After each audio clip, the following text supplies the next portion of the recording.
Você lembra daquele filme Poltergeist? Aquele filme que foi um sucesso mundial e que tinha uma menininha loirinha que era atormentada por espíritos na casa dela e até era levada de casa por eles? Pois é, aquele filme trouxe à tona esse termo, Poltergeist. E a gente vai contar uma história para você agora que aconteceu no Brasil. Sim, um poltergeist brasileiro.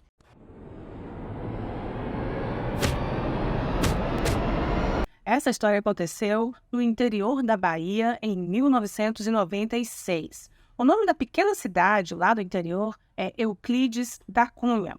E essa história ganhou repercussão nacional, foi parar em todos os telejornais, inclusive no programa semanal O Fantástico, que está no ar há 50 anos, todos os domingos. O seu Raimundo era casado com uma sobrinha. Os dois tiveram 7 filhos e moravam pacificamente nessa casinha lá no interior. Até que um dia eles começaram a ter situações estranhas acontecendo do lado de fora de casa. Primeiro foi um barulho, depois outro. As pessoas não sabiam exatamente o que estava acontecendo ali na região, muito menos o seu Raimundo e a mulher dele. Só que os barulhos ali do lado de fora da casa começaram a evoluir para outra coisa. Pessoas sendo atingidas por pedras. E ninguém sabia de onde essas pedras vinham. Até que as pedras começaram a cair no telhado da casa. E elas quebravam as telhas, uma casa muito simples, elas quebravam as telhas e começaram a ferir os moradores da casa, o seu Raimundo, a mulher e os 7 filhos. Aí das pedras, o caso começou a evoluir, foi ficando mais estranho. Uma bela noite, eles estavam todos dentro de casa e sentiram aquele cheiro de coisa queimando, de alguma coisa sendo queimada. E quando eles foram ver, era um colchão que estava pegando fogo. A família não sabia explicar como é que isso tinha acontecido, mas um dos moradores, um dos integrantes da família, disse que ter visto 2 vultos no canto da casa, 2 vultos escuros. Ele também não sabia explicar, todos ficaram muito assustados, e aí eles foram perdendo praticamente todas as roupas que tinham, porque elas apareciam queimadas, ou eles tinham que correr para apagar um fogo que, do nada, se colocava lá, se instalava na casa.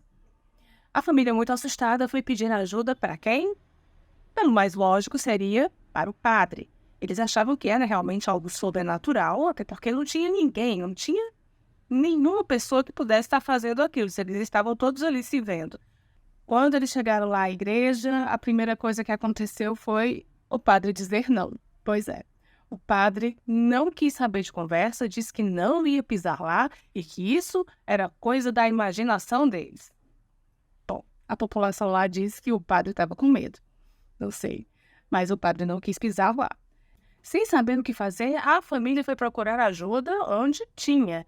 E onde tinha lá era um centro espírita que estava com portas abertas e disse, venham até aqui e a gente vai ajudar vocês. Eles conseguiram chamar um parapsicólogo que foi até o local, até a casinha deles, numa área rural, e ele disse que realmente aquilo ali não era nada natural, era sobrenatural, e sugeriu que eles realmente saíssem de casa, porque ele acreditava que o problema todo estava na área, na casa, na construção.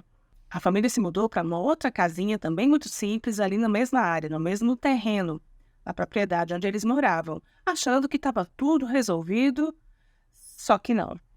Aconteceu foi mais, a situação foi piorando, as pedradas começaram a acontecer com mais constância, não só durante a noite, acontecia toda hora do dia, eles estavam muito assustados, não sabiam o que acontecia, como fazer para se ajudar e como pedir ajuda. Aí, o parapsicólogo, que já foi alertado, o centro espírita, eles começaram a fazer um movimento para pedir ajuda. E aí chamaram um outro parapsicólogo ainda mais famoso, que chegou lá nessa frente, de ajuda. Nesse período, a cidade ficou sabendo da situação da família do seu Raimundo. E aí, o que aconteceu? Muita gente achava que aquilo era fantasia, que era algo para chamar a atenção, que não era nada mais, nada menos do que a manifestação de um espírito de uma criança, que eles diziam que era uma criança endiabrada, chamada de Romãozinho. É meio que uma lenda urbana rural lá da cidade de Euclides da Cunha. Eles achavam que era um Romãozinho lá se divertindo, jogando pedra, tocando fogo nas coisas e que isso ia passar. Só que outra parte da cidade, da população, acreditou na história e quis ajudar a família do seu Raimundo. O homem disse: eu sou muito corajoso, eu vou lá e vou acabar com essa brincadeira já. Assim que chegou, inclusive armado, ele achava que era um ser humano que estava pregando peças na família. Assim que chegou lá, recebeu 2 pedradas na cabeça e teve que levar vários pontos. E ele não soube explicar de onde essas pedras vieram. Ficou bem machucado. E tem entrevista aí até pro Fantástico. Depois foi uma vizinha. Ela disse: agora, com esse ninguém pode, eu vou levar uma foto do Papa. Na época, era o Papa João Paulo II. Ela também não teve sucesso, levou algumas pedradas na cabeça, ficou com a roupa, o vestido dela todo ensanguentado e teve que levar vários pontos também. Para tentar solucionar de vez, a maior autoridade da cidade se meteu. Era o prefeito. Ele foi lá, investido de toda a autoridade que tinha, para tentar acabar com essa situação que ele achava que já estava de bom tamanho, acabou, estava todo mundo assustado, já deu. Só que quando o prefeito chegou lá, ele disse que levou uma machadada nas costas e não soube explicar de onde veio a machadada, só mostrou as costas feridas. Resultado: a família ficou muito, muito desesperada. Ela teve que ser acolhida por esse centro espírita e todos chegaram a uma versão. A versão principal era de que o menino, o mais novo da família, de 13 anos, ele estava sendo o contato do poltergeist. Em tempo, o que é poltergeist? É um termo em alemão que quer dizer fantasma, assombração, barulhento. Por isso, esses fenômenos acontecendo na casa, que causam distúrbio.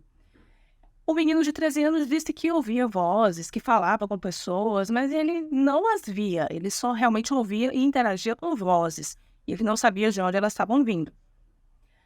A família, muito assustada, ainda mais até, entendeu que não tinha mais como ficar ali e que onde quer que ela fosse, ela ia ser acompanhada por esses fenômenos se não tratasse o menino. Por isso, esse acompanhamento do centro espírita.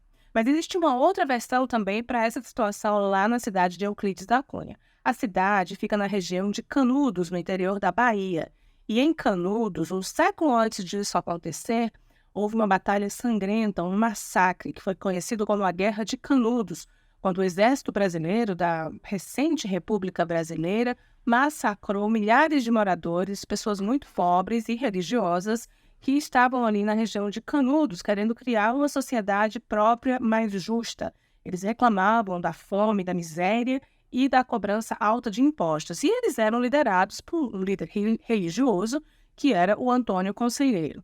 O Euclides da Cunha, que dá nome à cidade, foi um jornalista da Folha do Estado de São Paulo, o jornal era o Estado de São Paulo.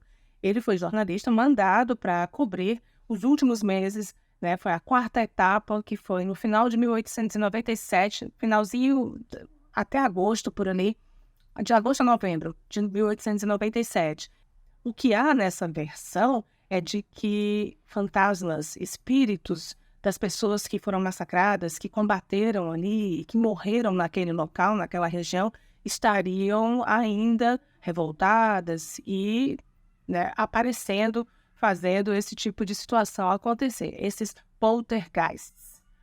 Ninguém sabe o que aconteceu com essa família depois desses eventos, depois, né, dessa matéria ter sido veiculada para todo o Brasil, no Fantástico, em 1996, e a gente quer saber: você tem alguma informação? Porque na nossa pesquisa, nada mais falou sobre a situação da família do seu Raimundo e a gente não sabe se o poltergeist que assombrou essa casa, essa família, se ele ainda continua. Se você tiver alguma informação, manda aqui nos comentários, tá bom? A gente se vê no próximo vídeo.